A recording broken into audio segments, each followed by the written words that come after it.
Hey friends, welcome back to my channel. If you're new here, my name is Renee and I'm just really happy you're here. So this month's show and tell collaboration with Abby from Rooted and Rest and Jessica from the Waldock Way is all about mother culture. So what is mother culture? Well, it's the idea that mothers need to keep learning and growing spiritually and mentally so that we don't burn out for our kids. So we mothers, we stay really busy just taking care of others, or taking care of our children, and it's just really important to take care of ourselves too. And when we pour into ourselves, we're actually better equipped to pour into our children. So in today's video, I wanted to share some ways that I'm continuing my education alongside my boys. So there are 3 learning curves that I'm walking through right now that I wanted to share, including this YouTube channel. I've also been really diving into sourdough lately. And lastly, I've been working on just our finances, being a better manager of our money, and we've started our debt-free journey. So like I said, learning curve number 1 has been starting this YouTube channel.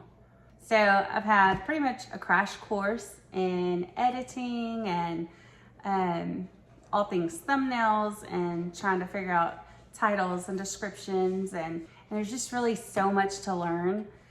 So I've just spent so much time just watching other creators talk about how to start a channel and the best way to try to grow your channel. And I really enjoyed it, and I'm really enjoying the creative side of YouTube, and just I'm really excited just to kind of push through and continue learning that. So far the hardest part of this has been watching myself or hearing my voice through the videos that I'm making. I'm just constantly picking myself apart, and I'm hoping that that part of YouTube gets easier as it just feels very unnatural to watch yourself and hear yourself. And so I guess it's like the saying goes, like, you just got to do it. You just do it scared if you want to work on a goal or try something new. So that's me. I'm just doing YouTube scared. So learning curve number 2 is all things sourdough. I'm loving trying out new recipes, and for now I'm mostly doing discard recipes because I just seem to have so much discard.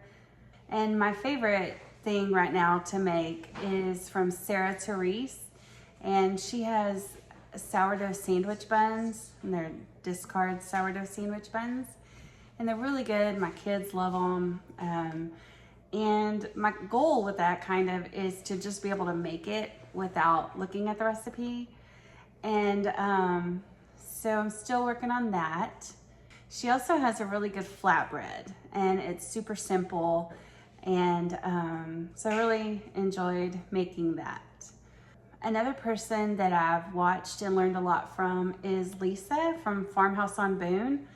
Her videos, just watching her cook, and it's just peaceful, and makes me, even 10 o'clock at night, I'm like, ooh, I want to go make some bread, because it just looks so fun while she's doing that. But pretty much everything I've tried of hers has been just really good, and so that's been fun. I think one big thing that's kind of helped me to want to do more and learn more with baking is I used to have a KitchenAid, and I love my KitchenAid, but you still have to do a lot of work. Just there's a lot of steps. I ended up getting a bread machine. I think, let me see. It's the KBS bread machine. And so basically you put all your wet ingredients in and then your dry ingredients, and this machine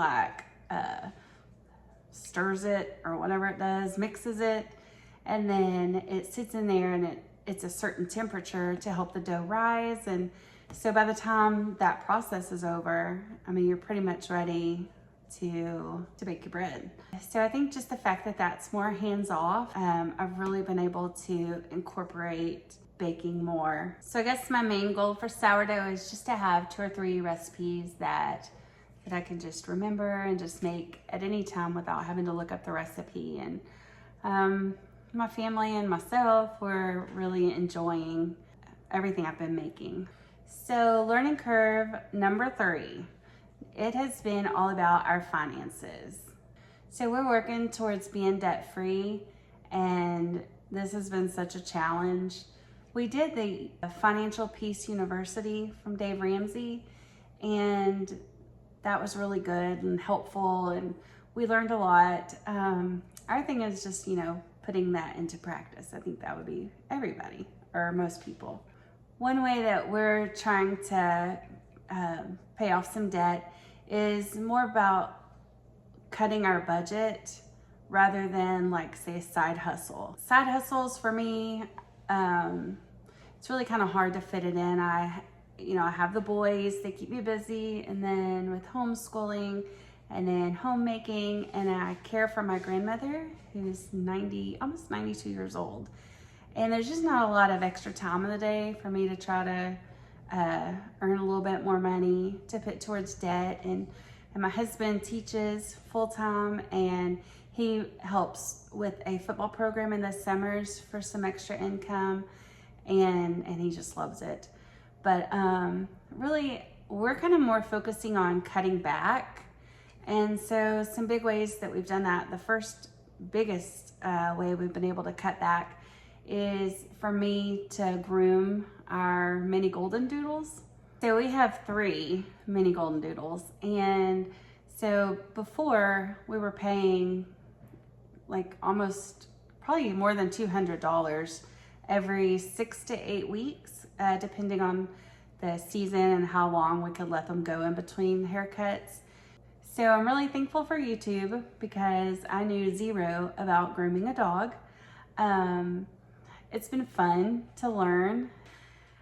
Sometimes my dogs look better before I cut their hair than after, but I know it's going to be a learning process. And I mean, they're golden doodles, they're cute, and so it doesn't really matter what their hair looks like.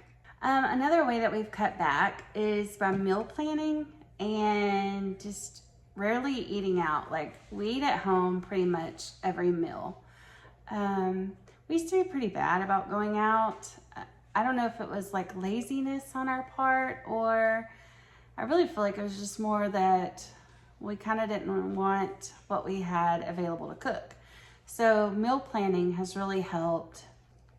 We kind of eat the same thing week after week, but to try to keep it somewhat interesting, we'll throw in a new recipe here and there. My husband loves to cook out, and so that's good because we like to eat his cooked out food. Just trying to be more simpler with what I buy, and more cooking from scratch. Another way we've learned to cut back on our expenses is to just do more stuff at home. Like, instead of going out to the movies, and gosh, that's so expensive, we'll do just like movie nights at home, and have popcorn and a special drink. Just trying to find things that our family can do together that just it's not so spendy.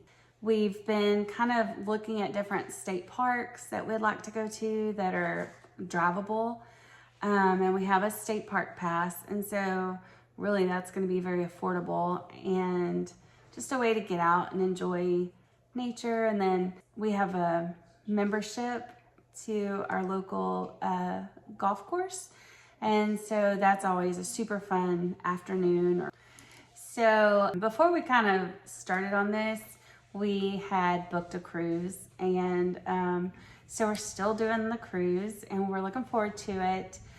But we've talked about it, and like for Christmas, instead of my husband and I giving each other a gift, we thought, well, we could put that money towards an excursion for our family. And so we've kind of discussed with our kids, and we're gonna do 2 excursions, and then also just like the cruise itself and just being together and all. That's what's important. And I'll have my phone, and so I'll take lots of pictures, and I probably won't even look at the pictures that they take throughout that week, because that's very tempting to want to buy all of them.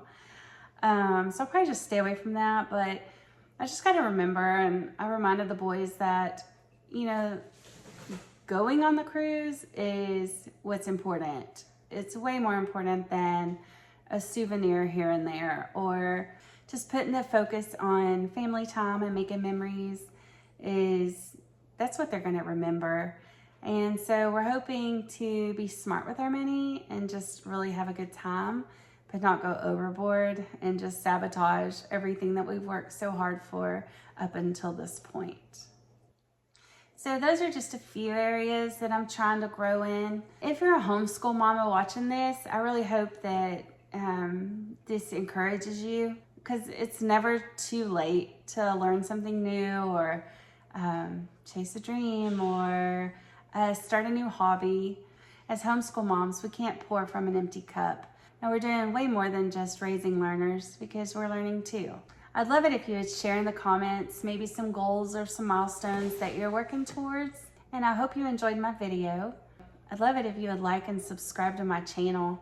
And I'm just really thankful for you. Bye.